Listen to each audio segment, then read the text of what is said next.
এই কসবা একটা গ্রাম ওয়াজও গেছি, নাম কইতাম না, কইলে চিন্না লাগবেন। এই গেছি পরে আমারে যখন নিয়ে বোয়াইছে ওয়াজ করতাম, তারা ওয়াজও তখন নিচে না রুমও বোয়াইয়া আপেল আঙ্গুর কমলা খাইতাম দিছে। এক বুড়ে বেড়াইয়া ঢুকছে, এই ফুরান একটা সাদ্দর গাও দৌড় না, এবারে ঢুকে সেটা কয় এখনো না গাইছে হুজুর গাড়া। তো ঢুকিয়া যে জিগাইছে তখন আমি বুঝতে পারছি এবার সোহে কম দেহে। তা আরেকজনে কইয়া দিছে এই উঠতেন না হুজুর, আজান লাগবো, ওটা একটু বল শেষ করে দিতেছি, আমরা ইনশাল্লাহ এক লোক উঠতে থাকি। আর আমিন কন। তো আমারে যখন বুড়া মানুষটা ইয়ে কইছে, তাই বুঝছে এবার সোহে দেখে না, এবার লগে বইছে ওটা আবার আপেল দিছি, আঙ্গুর দিছি, কমলা দিছি, খাইয়া খাইয়া আবার আমার লেগে দোয়া করতে আছে, হুজুর আল্লাহ না গেছে হুজুরের না খায়াত বাড়াই দাও। তো আমি আরও বাড়াই দিছি, হ্যাঁ তার আঙ্গুর দোয়া করতেছে আমার লেগে, খারাপ কি কেন? তো আমি আরও বাড়াই দিছি, দোয়াও করছে। এর ভিতরে দিয়া ফলাবে না হুজুর আই ওয়াজ করতে নাই। তা আমি যখন যাকে তখন এবার হুজুর আপনি কি ওয়াজও যাবেন গা? তো আমি আইসি করতাম, মানে বইবে আপেল খাইলে সরবো আমার, আমি ওয়াজ করার লাগতো না। হুজুর একটা কথা কইতাম, তো আমি তাড়াতাড়ি কন কই ফলাফেন কোন কুদুর বাইরে যাইতো, আমি গাই তোরা বাইরে যারে। তো ফলাফেন বাইরে গেছে পরে এরপরে এবার হুজুর এই দরজার কুদুর লাগাই আমি কি কয় হুজুর একটু গোপন পার্সোনাল কথা, কেউ আইয়া ফললে আবার মাইতি দিয়ে বাধা পড়বো। এবার করছে কি তার নিজের সাদ্দরটা খুলছে, পাঞ্জাবিটা খুলছে, গেঞ্জি ওই আগে লাইলনের লিস্টিক গেঞ্জি আছিল, হন তো এটা গেঞ্জি নাই হন। এই গেঞ্জিটা উদাম করে কয় সানছেন হুজুর ফিডও কি দেখা যায়? আমি চাইয়া দিই পুরাটা ফিডের ভিতরে এই যে গরু ফিডুর না ফাজুন দিয়া ফিটলে যেরকম দাগ দেখা যায়, পুরাটা পিঠের ভিতরে এরকম তিতা পড়া দাগ।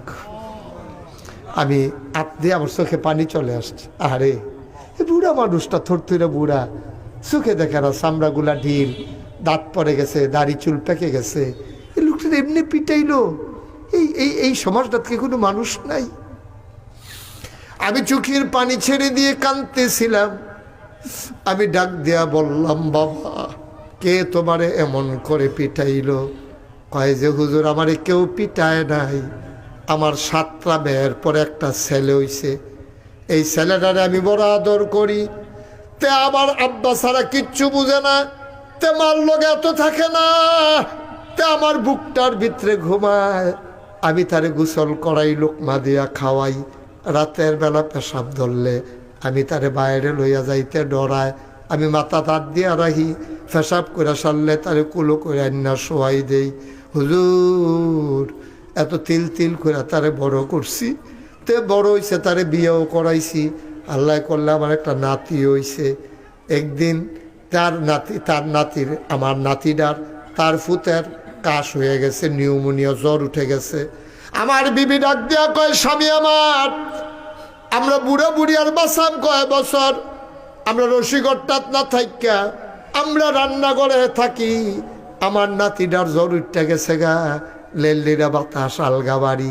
হুজুর আমরা জামাই বউ ওই হলার বেড়া দেওয়া ঘরটার থাই, রাইতে ঘুমাইতে পারি না, ঠান্ডা বাতাস আগুন ফোয়াই, হুজুর কত কষ্ট করি। আর আমার ফুতে থাহে রসিগড়। কয়দিন আগে তাইয়া সেরে আমার রাত ধরে কান্দে, আমি কই কান্দোস কেরে? তা কান্দে আর কয় আপনার বউটা বালা পড়ছে না, আমার এই যে ছাইয়াটাইয়া বিয়া করাইলেন, আমার কি আর 2-3টা ভাই আসেনি? আমার তো একটাই ফুত, আমি আমার তো বউ একটাই। এই বউটা একদিন কালকা রাত্রে আমারে সারা রাত জ্বালাইছে, আপনারারে লইয়া বেলে আর খাইতো না, জুদা হইতো চায়, আব্বা আমার তো কল যায় মানে না। ফুতে কান্দে, বাপে কয় ফুত সুখ শান্তির দরকার আছে, আমরা বাঁচাম কয় বছর, তোর আম্মায় দুগলার আনলে 3 বেলা আমরা এদিকে গরম করে খাম, বেটি যখন জুদা হইতো যায় অশান্তি করে ইচ্ছা জুদা কইরা দে। ফুতে কয় আব্বা এটা আমি কেমনে মান্না নিতাম, আমার সারা জীবন আপনি তিল তিল করে বড় করছে, কোনদিন আমার একটা ধমক দেন নাই, থাপ্পড় দেন নাই, আজকে আমি আপনার আলগা করে দেবে নাকি কই যায় মানিনি আব্বা, আমার দিয়ে হাত কাঁপে, এবারে কেমন রান্না করব, এটা আমি পারতাম না আব্বা, আমার দ্বারা সম্ভব না। বাপে কান্দে, মায় কান্দে, ফুতে কান্দে। ওই বেডিটার কারণে শেষ পর্যন্ত জুদাই ওন লাগছে। তার বউয়ে সব সময় তারে খালি মা বাপের বিরুদ্ধে কথা কয়। তে ফাত্রে তেইছে আলসইয়া অহনো ফাজুন্ডা তো রইদের তেইছে বেড়াইত মানুষ। তার বউয়ে হাসা মিশা কিতা জানি লাগাইছে তার মান নামে। তে দৌড় দিয়াই আসে, সেত্রা রসম করতে পারছে না। তে দৌড় দিয়া মারে, চুলের মুডাটা ধরে টান দিয়া উড়ানো হালাইয়া হুজুর তে ইচ্ছা মতো ফিডাইছে। তার মায় ফিডাতে বাসনের লেগে ফুতের ফাও ধরছে।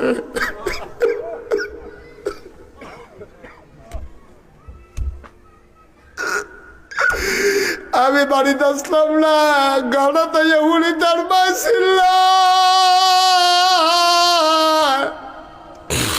আমি দৌড় দিয়ে আইসি, অন্ধ মানুষ, আমিও তো ফুরা দেখি না। কোনো মতে হুজুর তারাত্রা দিয়া ধরছি। আমি চিল্লান দিয়া আরে করস কি, তুই কি মা চিনলি না? এবার তার মারে ছাইড়া দিয়া ওই যে ছোটবেলা আদর করছিলাম, ওই যে নলা দিয়া দিয়া খাওয়াইছিলাম, মরাইয়া গোসল করাই দিছিলাম, সব দিয়ে আদরতে আজ যা আমারে ফেরত দিছে।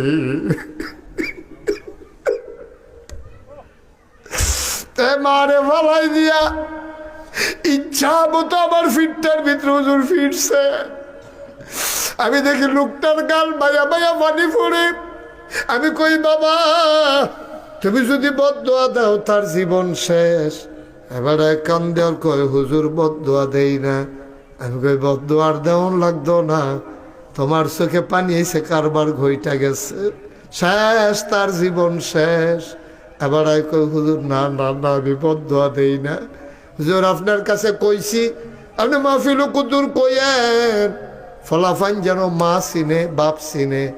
আমি শুধু একটা কথা বলি আজকে লেশিয়ারা মনে রাখব, বউ মারা গেলে বিয়া করলে আবার বউ পাওয়া যায়, মা মারা গেলে কোনোদিন আর মা পাইবি না।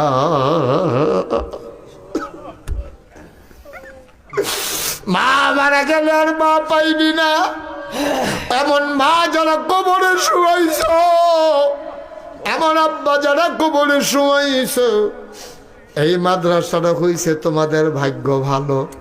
গরম ভাত বাইতে খাওয়াইয়া আইনা সেরা মাদ্রাসা দিয়া যাইবা, আবার পড়া শেষ হইলে বাইত নিয়া ঘুম পাড়াই রাখবা।